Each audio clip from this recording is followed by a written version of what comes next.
Has Paul ever been first team All-NBA? Did Bob Cousy ever shoot over 40% from the field in his we career? understand that. Did You're he right. overshoot? Did he ever shoot over 40%? Probably 39, 40%. Different kind of game. Not once. It's Not fair. once. That's fair. You also had 29 assists in an NBA game. Oh, well, he was being guarded by plumbers and firemen. People with less talent will always try to make a name for themselves by criticizing other people and hopefully getting some attention and perhaps increasing their credibility. So when you respond to something like this, you play into their hands. I won't do that, but I will defend the firemen and the plumbers that he referenced, and I'll just give you a few of their names of these firemen that I played with and against during those years. How about Bill Russell, the aforementioned, not too bad a player. Wilt Chamberlain, remember that guy? He wasn't bad. I recall. I guess he must have fought fires as well, but in any event, Wilt Chamberlain, still the best, in my judgment, small forward that ever played the game. A guy named Elgin Baylor. A couple of point guards that weren't too shabby. My colleague who also had an award created, a guy named Oscar Robertson, who was pound for pound the best player perhaps in the game. Jerry West wasn't too shabby. The guys on our team, Sam and Casey Jones, a guy named Hondo Havlicek wasn't too bad. Tom Heinsohn, Frank Ramsey, George Mikan, Bob Pettit. I could go on and on. And we must have had the best firemen and plumbers on the planet at the time. So.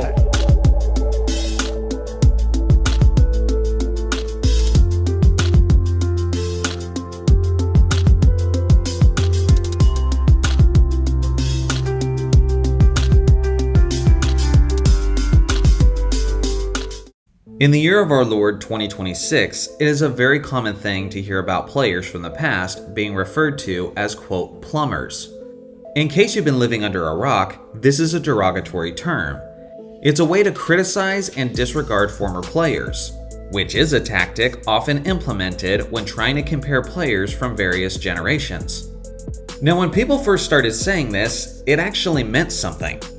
For example, in the very early years of the NBA, the league was simply not popular enough to financially support many of its players.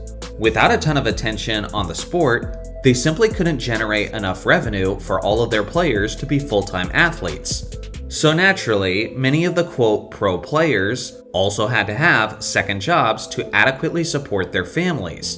But every professional athlete, not every, but most professional athletes had a summer job. They didn't train year-round like we did. They literally were plumbers and firemen and welders and farmers. Yes. Oh, I don't know. So it was a matter of fact. A lot of NBA players worked a second job. A lot of people did, and a lot of great players, Chris. Baseball players had winter jobs. They weren't making a gazillion dollars. They had, and you only got paid during the season. So a lot of these guys had jobs.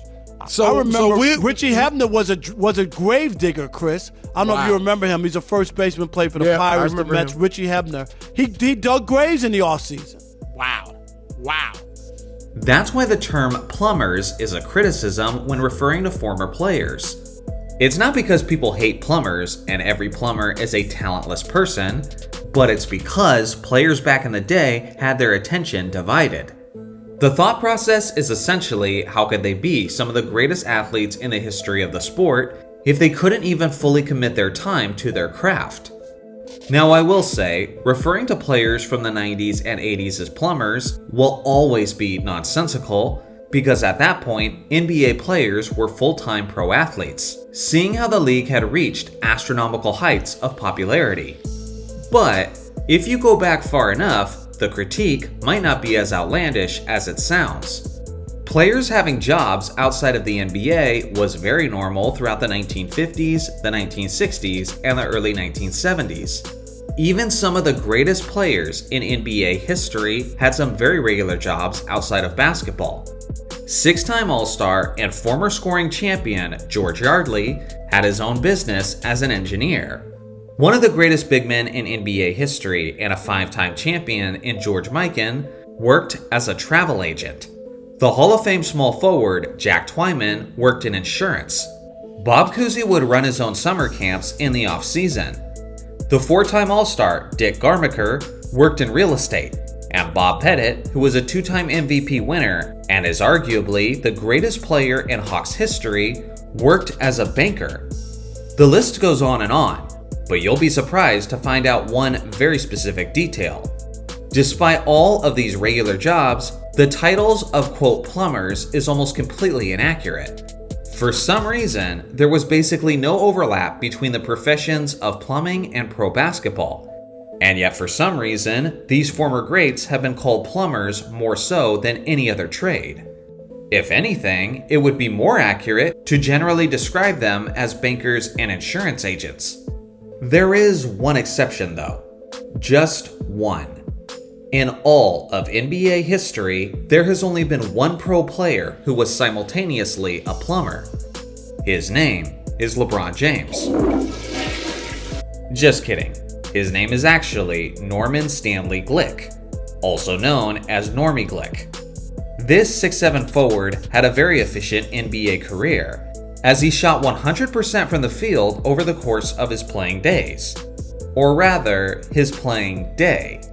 He played just one game with the Lakers in 1949, took one shot, made it, and finished the night with a stat line of 2 points, 0 assists, and 1 personal foul.